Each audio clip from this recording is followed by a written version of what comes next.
for other people. What I found in the business college was that no one really had time between teaching, publishing, and research to stop and learn a whole new field. And they needed a turnkey solution. They couldn't just read Ecology of Commerce and talk about it fluently. So this book allows someone who's a traditionally trained business professor to walk into the sustainability field and feel very confident to lead the questions. Does that make sense? Very good. Everyone on the line is muted or should be muted except for me, Jane. And again, while I have intruded into your presentation, I'll remind everyone on the line to please remain muted for the recording and audio quality, and everyone should be looking at their chat box, except for you, Jane, because I'm looking at the chat box for you, because that's where everyone on SCC webinars is asked to post questions and comments for our presenter. I screen those questions and comments and then tee them up for you at the appropriate time, and you can stop at any point along the way to see if there are any questions, as you just did, or we can hold it to the end. At the moment, I don't see any questions posted in the chat box, so please proceed. Okay. So what I found was that the students really didn't understand didn't really understand, my international students didn't really understand all the difficult words that Paul Hawken speaks with so fluently. And I asked him to, on the reprint of the book, I said, would you please take out all these big words? And he said, no, you can just look them up, Jane. So they are also in the new Ecology of Commerce. And so I had words that I pulled out for my international students because I knew they didn't study words like ubiquity and tetragenic and systemic. These are kind of unusual words. I found that actually very few of my students, even the graduate students, were familiar with this caliber of vocabulary. That became part of the study guide because when they skip a word, they miss the entire sentence. So for one example, the word was oxymoron. And, you know, our generation uses oxymoron often in jest and in conversation. Not so with this generation. Oxymoron is they don't even know what that word means. So when they miss that word, the whole context of the paragraph just falls flat. So this is what I mean when I say identify the areas that they need to stop and think, look up definitions. And that's part of the study guide. Every chapter opens with, these are 10 or 15 really unusual words, and just stop and know these before you read the chapter. And then the study guide book on Amazon is actually mostly blank. So it's 200 questions, and then there's 200 blank spaces. I want them to write in their own words with a pencil, right? Not on the computer. I want them to write and draw the answers so that they're conversant. It's one thing to be a spectator sport, and it's another thing for them to actually digest this and be able to replicate that conversation. I said, someday you're going to be trapped in the elevator with a CEO or a human resource person, and they're going to ask you about, oh, what do you tell me about the Ray Anderson entropy story, or what do you learn in sustainable enterprise?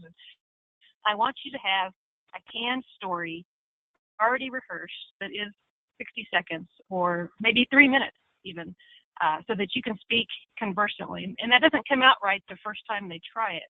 So this class is a place to fail safely. So you write down your answer, you come to class, you discuss it. So you've written it, you've discussed it several times, you refined your pitch, basically. It's like a little elevator pitch. And that's what this guide does, is make it sound like they've read this book more than just lightly and quickly. They're trying to get them to be conversant. And are there any questions about or experiences that other people have had about slowing people down, not speed reading, but slowing down and making sure they understand the wording? Molecularly tagged, circular economy, dematerialization, embedded energy. If you don't know what embedded energy is, the whole chapter just becomes meaningless, right? That's a very thoughtful concept.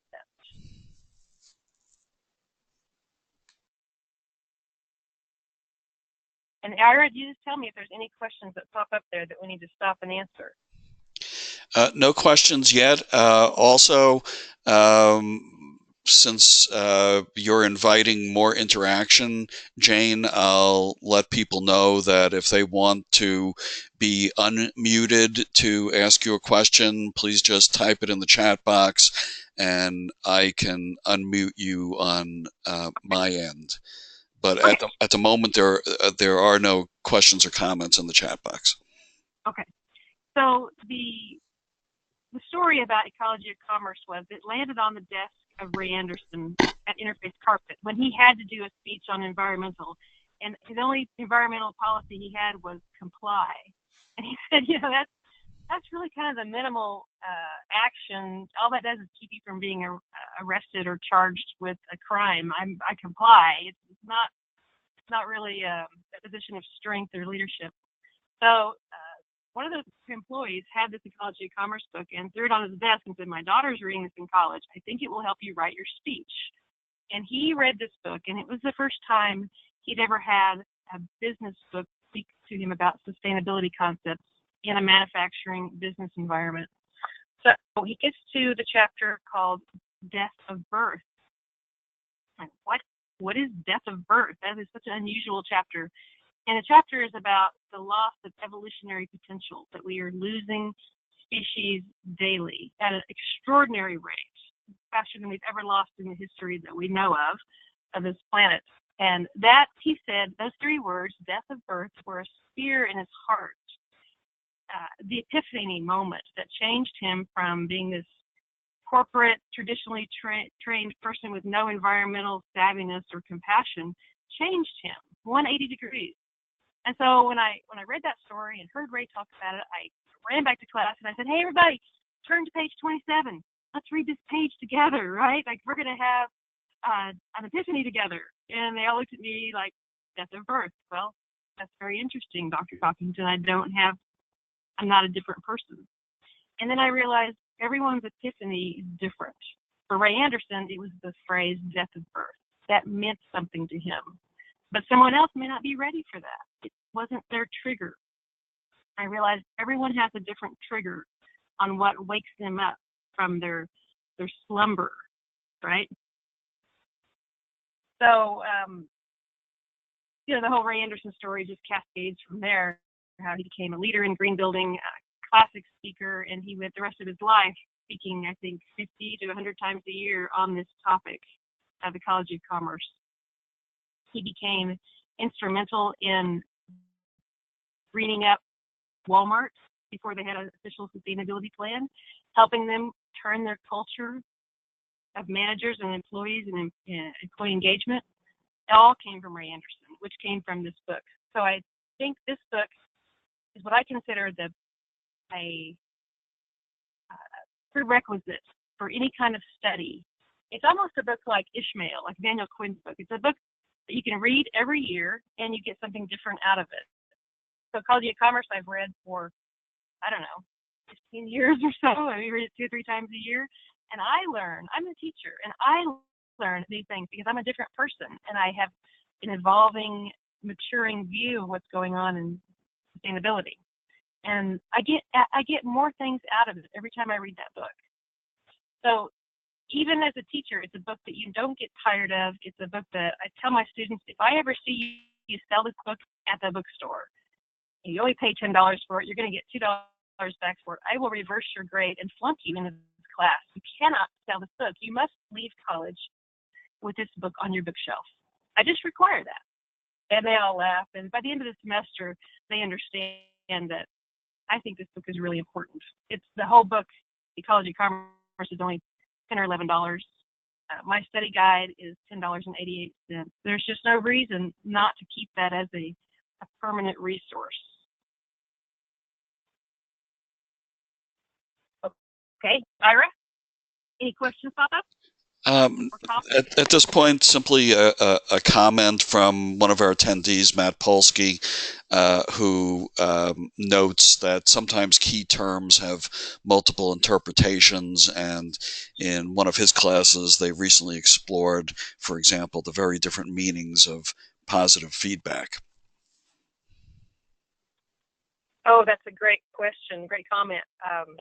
Because these classes tend to be interdisciplinary in nature. You'll have 2 or 3 engineers, 5 or 6 entrepreneurs. You'll have the random environmental scientists, journalism students, and you have this beautiful mix of diversity, academic diversity in your classes. And that's where I think the flipped classroom comes into play, is that they can take this home, work on these questions, and they bring very thoughtful conversations back.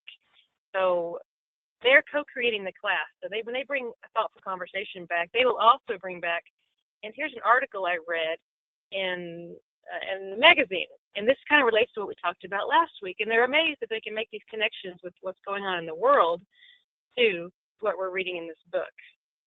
And that's really the goal of a teacher, is take this and apply it to what's happening in the world, apply it to your career. So one of the interesting things has happened from this book, because they've never had a class that requires so much thought. The students will create potluck study sessions, and they'll take this and they'll have these wonderful dinners for 5 or 6 people, and they'll work on their study questions. I said, it's collaborating, not cheating. I want you to collaborate a lot during the semester on these study questions. I don't want you to cut and paste. I want it in your own handwriting, but I want you to collaborate around the best answer. It's that idea that we have a collective genius if we work together like that. The final exam's always individual evaluation, but as far as during the school year, this is an excellent collaboration tool. They have a lot of fun with it. They enjoy class. They're usually disappointed when they go to other classes that don't have food and potlucks and study guides like this. I think we tend to not allow students to co-create, but we have to recognize in higher ed, we are actually no longer content. We are facilitators. A lot of the sustainability professors get that. There's Wikipedia, there's so much content in the world, we don't own the content anymore. But we have a very important role as mentors and facilitators. So when you allow your class to participate in the development of the class and the trajectory of the conversation, you're honoring that person, their wisdom, their experience. That student may be 20, that student may be 40, 50, or 60. You don't know how old that student is. But whatever they've had in life, they've had connections and they've had a robust life. So they can bring something to the classroom if you allow that to happen in a format. I think how we taught 10 years ago was sage on stage. You listen and take notes. I know it all, you don't. But I think a lot of things have switched in the last 10 years, and it requires us to take a different approach to how we can have a conversation around sustainability. Students really like it. So if you haven't tried this method of flipping the classroom, letting them create, I encourage just to try once in a while and then have it become your daily approach. I'll just jump in and add, Jane, that 2 of the approaches that you mentioned have worked very successfully in my courses. One is trying to link whatever the material for the week is to current events. It makes it more, at least in my day, everybody wanted to be learning stuff that was relevant. That may not be the operative word anymore, but I still urge the students to look at the material for the week and see what is going on around them in their community or in the world and make those linkages. Similarly, the notion of collaborating rather than being an approach toward cheating, in particular when you have introductory level classes with students who have different majors or are in different programs, creating teams is always an effective way for them to see for themselves from their peers how others are interpreting the same material. Mm.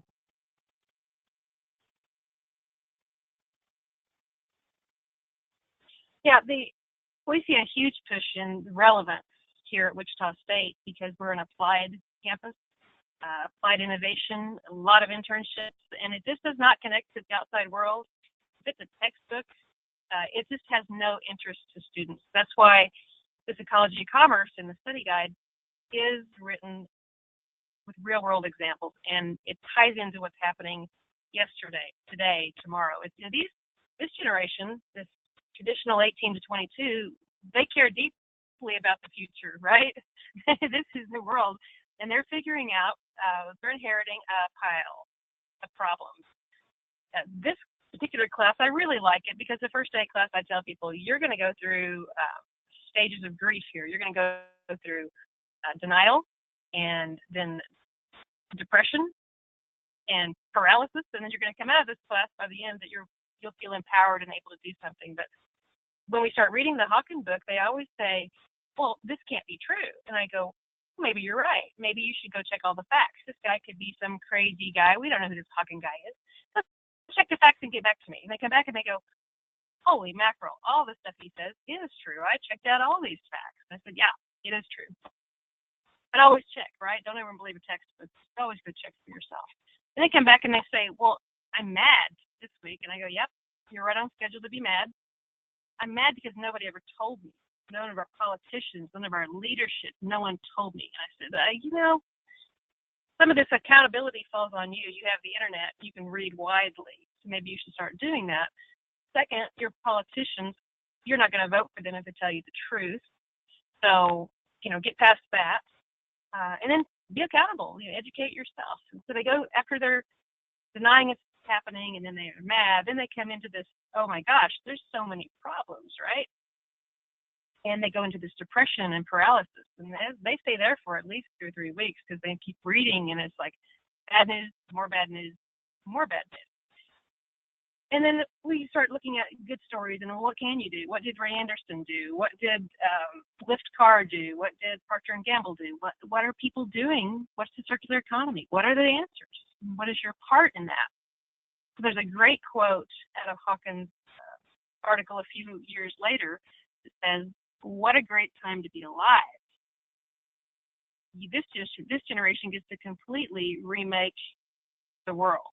So it's a very inventive challenge, right? Everything has to be rethought at a green chemistry level, at a molecular level, at a recycling level, at circular economy potential, everything. So, I don't care what you pick. I tell the students, you want to reinvent lighting, you want to do grass, you want to do cars, everything in this planet that we use in the material world has to be redesigned to be intelligent instead of take, make, and waste.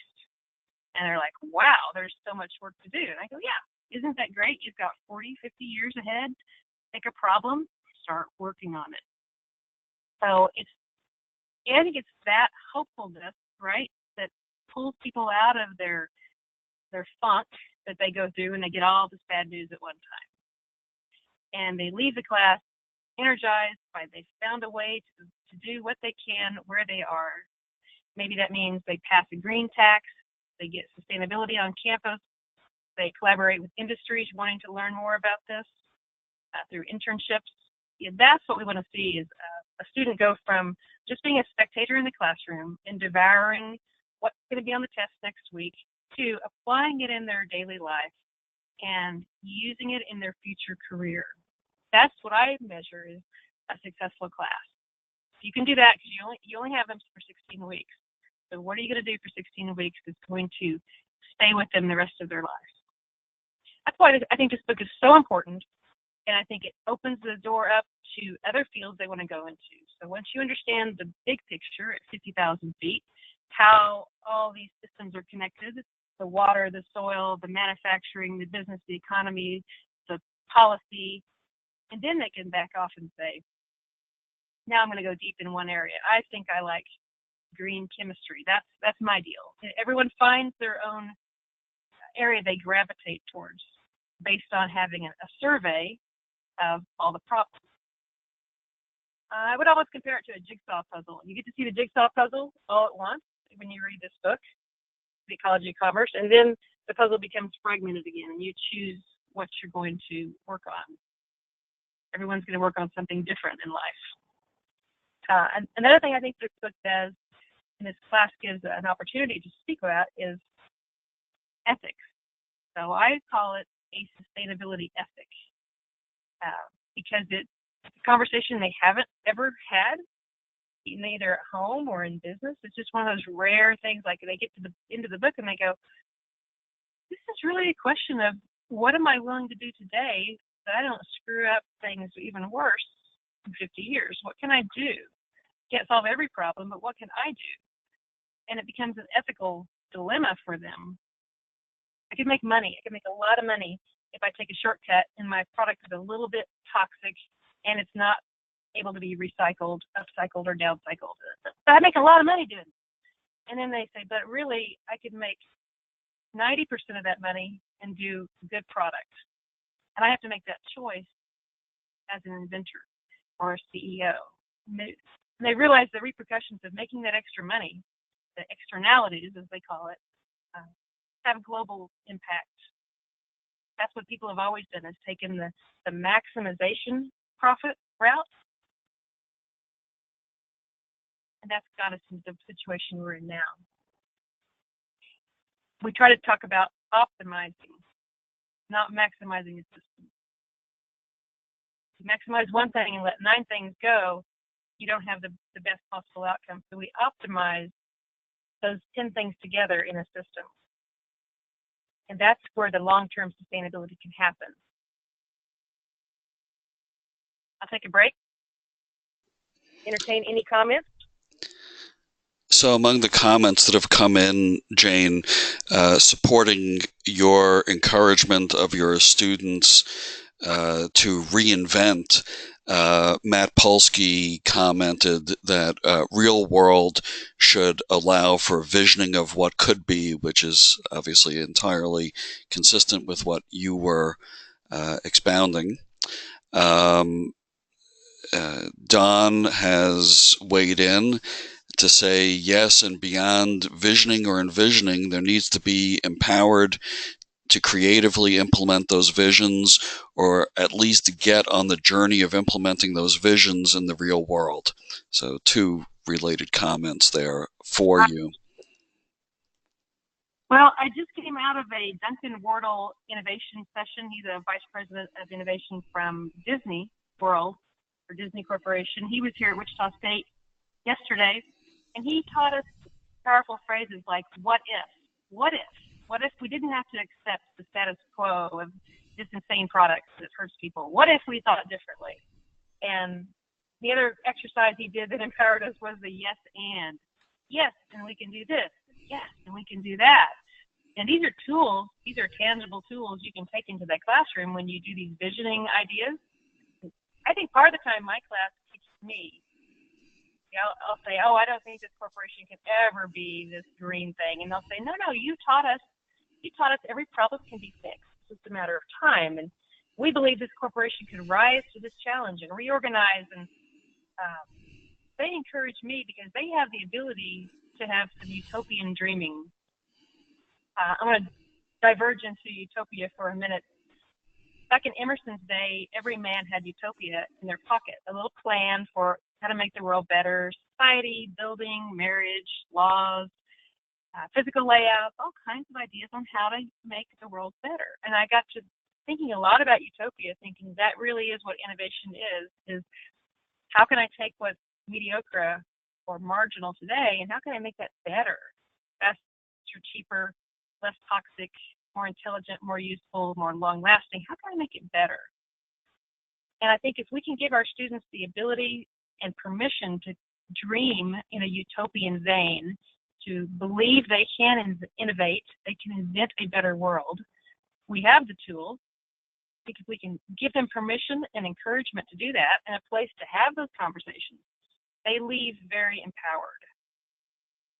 I know some of my students have worked at Dell, and they've had a chance to go in at a higher level conversation because they're able to be conversant. In this generation, in the last 5 or 10 years, they're going into these corporations as the future leaders. So we have to put something in their bag of tricks now that they can build on. It may take them 5 or 10 years to be a fully matured sustainability advocate or a sustainability manager or wherever they go in their career. But I think it all starts with that foundation of a sustainability ethic and a nice, solid picture of what this looks like all together. The Ecology Commerce puts that all together. It used to be the best-selling textbook in business schools. I'm not sure what the standing is now. The latest book that Hawken brought out was the Drawdown Carbon book. And again, that's reinventing our systems and our policies and our products to take carbon out of the atmosphere, put it back in the ground, to reorganize, not decarbonize, but reorganize carbon. Very entrepreneurial approach, takes a lot of out of the box thinking, takes courage and bravery. These are two things that are not on the syllabus, right? But we're always trying to teach, have the courage to look up the answer, the courage to ask the question, the courage to follow through. You're not going to know the answer because nobody else does, but start asking those questions and don't be dissuaded when they tell you that's the way it's always been and you'll never change it. Just keep pressing until you get through. So the Drawdown book they actually have a coalition in higher ed that's forming to create an open source teaching library. Kind of like the study guide that I did, but it's going to be broader because the book has 100 solutions. So lots of different technologies all put together in one place. And I thought about writing a study guide for that book, but this took me 8 years to write. I think you have to read the book and teach it several semesters or several years before you become introspective enough to pull out the right questions to ask. If you're going to be a guide in a foreign country, right? You want to know the lay of the land really, really well. So I'll be teaching with the Drawdown book next year. I'll be one of those first people that tries to teach it, and we'll find all the problems we have trying to implement that and develop that common language. And we'll see how that all pans out. But it's very encouraging. I like these books that you don't outgrow, that are timeless, that don't need to be updated because the principles are so solid. Ecology of Commerce has come out twice, so the last version was 2010. So Jane, a couple of comments have come in that might be appropriate to address at this point. First of all, with your mention of Hawken's latest work with Project Drawdown, one of our attendees commented that he is already using Drawdown in many ways in his teaching in other countries. And I've invited Don to jump in and explain a little bit more about how he's been using it, if that's okay with you at this point. Oh, absolutely. I'd love to hear that too. I know it's been the number one book on the ecological economics. It's been a number one bestseller on the New York Times list. So I think you're going to see that implemented all over the world in different ways. So let's hear about that. Don, you can unmute yourself and jump in if you like now.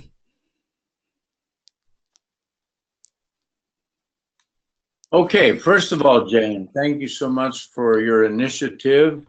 I'm enjoying what you're doing. My name is Don Housing at the University of Tennessee in Knoxville, as well as at Politecnico in Milan in Italy. And thanks to you for facilitating all of this in various ways. And okay, back to your question. Or first of all, your comment. I very much do like the Drawdown. And when I first read it, I said, wow, there are many of these things I've known before, but I've never seen that kind of projected quantification of what it would cost to make the kinds of changes we need to make in that way, of those 100 ways, and what would be the potential payback period for, in say, 10 years, 20 years, or something like that. that was very eye-opening in many, many ways. Secondly, when you get to the back part of the book where they are ranked as to the most important ways, the 10 top ways of bringing about efficacious drawdown, as you may recall, let's see, it's on page 221.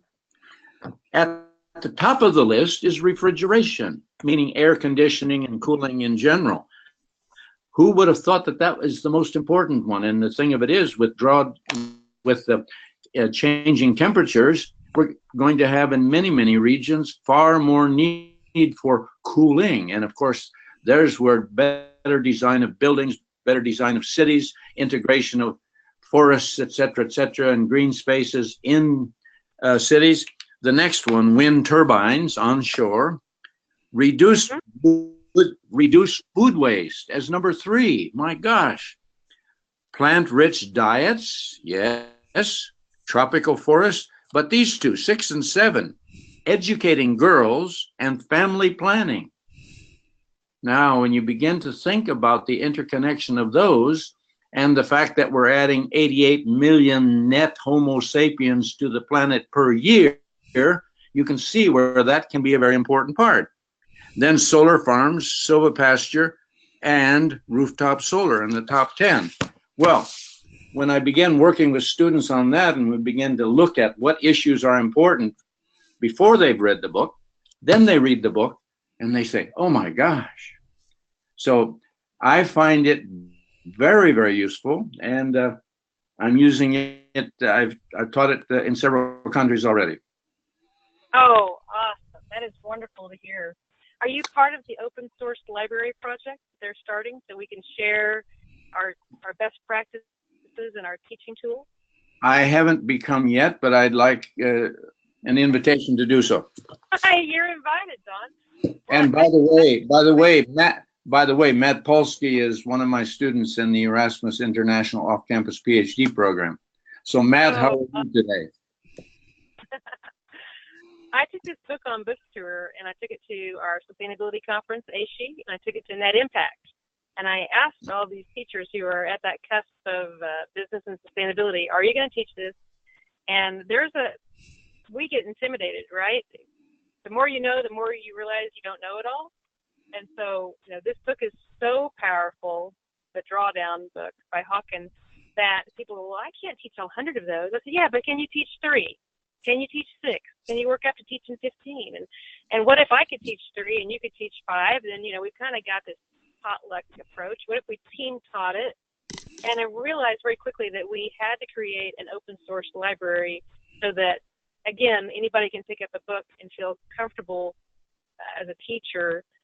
Not saying they know it all, but they can say, hey, I've got this idea from University of Tennessee, and here's a flyer from Wichita State, and we put this together so that our students have the best practices from all the sustainability teachers in the world around drawdown. And it's an evolving library. So what we envision is a buffet of teaching resources that you can just shop from. I don't even think there's a cost associated with it at this point. Right now, it's just a coalition of, I don't know how many people. I know there was 200 or 300 when I was working on the project last year. So anyone's invited to email Chad or Crystal at the drawdown.org organization. Join that group. The only rule is it's open source, right? So you just contribute what you can contribute. Very exciting times to be, I have a PhD, I have a Paul Hawken degree, so very exciting times to be moving ecology commerce forward, moving this drawdown forward. We don't have people like this in higher ed that are integrated. We're so siloed. We have people who are really good at management and really good at engineering, but to have this book that pulls us all back together in a common conversation, extremely useful on campus. I agree. I think it's the best book I've read in several years. Yeah, I agree that Drawdown has made a big impact inside academia and beyond. I did hear 2 Drawdown presentations this February in Arizona at 2 different events, one from Paul Hawken himself, and apparently there is another title coming out in the Drawdown series next year. To bring us back to your focus on the study guide to ecology of commerce, Jane, one other question that came in acknowledges the utility, as you've explained, of ecology of commerce to present a variety of issues, but also asks, in the course or courses in which you use ecology of commerce, do you use other texts or materials to provide a comparison to what Hawken presents, or to otherwise broaden your students' horizons? Well, yeah, this is a thin book, and you just add water and it just explodes into this huge repertoire of avenues. Everyone he mentions in there, you could actually create a whole lecture on one of his paragraphs, right? So what I do is I create an online buffet for every chapter, and I'll put a link to an Amory Levin speech or a link to social justice issue. Whatever he talks about in the book can be linked to more videos and more resources for them to go deeper if they want, right? And I can't put everything on the test because that would be a million questions on the test. But what I do as a teacher, I just provide those avenues, so if they're wandering and they get past the required reading, they can go deeper if they want. So again, it's getting back to them, then giving them control. They can bring that back into the classroom and say, I did follow that 15th link she put on our Blackboard. And here's what I'm going to share with the class. And I reward them for bringing things back in. I have a system of participation that I actually pay them $100 of play money. I don't give them a point. I give them $100 of play money, like Monopoly. And it monetizes, it kind of gamifies the contributions. If you show up as a consultant with some really valuable information, they pay you for that kind of stuff. So we play with this idea in the classroom. But yeah, the book is enough to have a whole 15 weeks. Even though it's very thin, it's 10 chapters. You can spend 2 weeks a chapter. I don't use other textbooks very often. I use a lot of video resources and other websites. And what I do at the beginning of class, I have a buffet menu. I'll have 15 or 20 ideas on that. I said, this first day of class, I don't have the syllabus quite fleshed out because I want to hear from you. You guys circle your top 3 that you're interested in. The same list I have, I said, now you have any expertise in any of these? I want to know, because you're going to be up here presenting. You're going to be doing the research, and you're going to be teaching the class. And, again, that takes them back. They're like, well, I'm only a freshman. I don't care how old you are. If your family put solar panels and you're living on that for your energy, I want to hear that story. And so every class is different. They customize it, and then from that, I build the class very quickly. I build it out for 15 weeks. Always asking for input, always asking for their passions to come into the class. And that seems to be enough. We can't get it all done in 15 weeks. Even just with one textbook, we never actually get the conversation completed.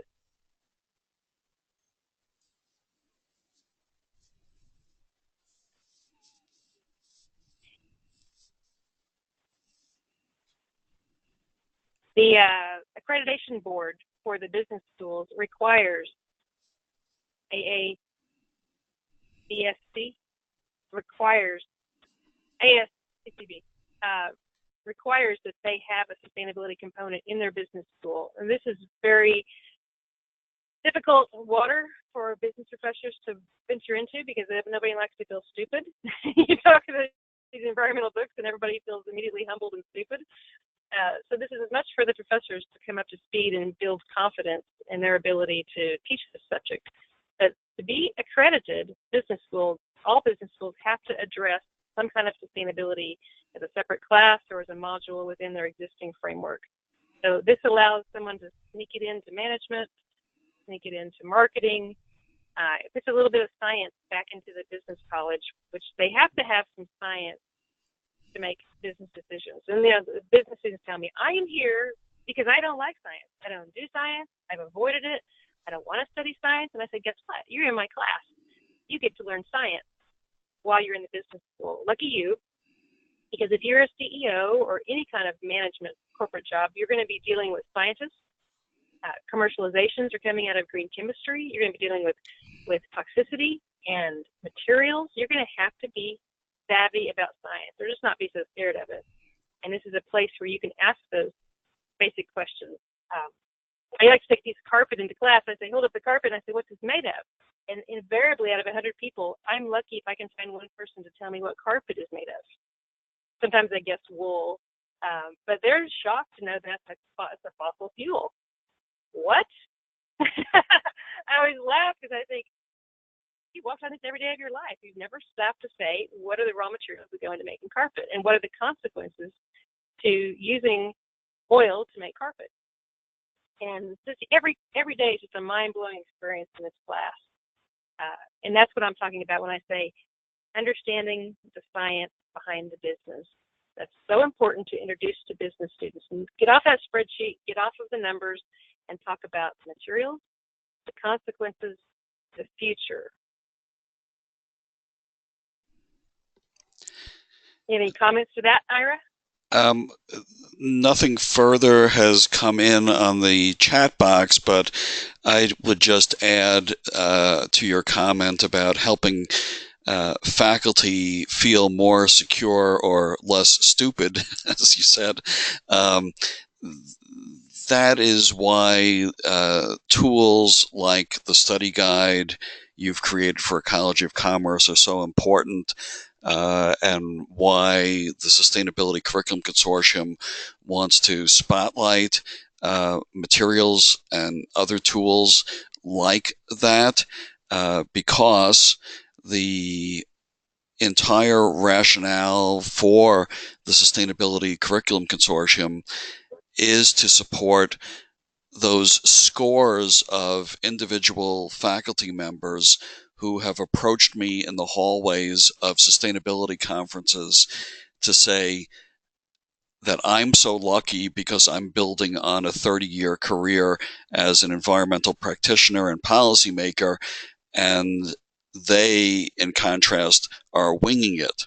And after I heard the winging it comment 30, 40, 50 times, that's when I realized there's a real void out there, and someone needs to bring together the like-minded individuals who can support teaching faculty. So I thank you, Jane, for the work that you're doing with the study guide. I personally hope that you do pull something together on the drawdown material as well.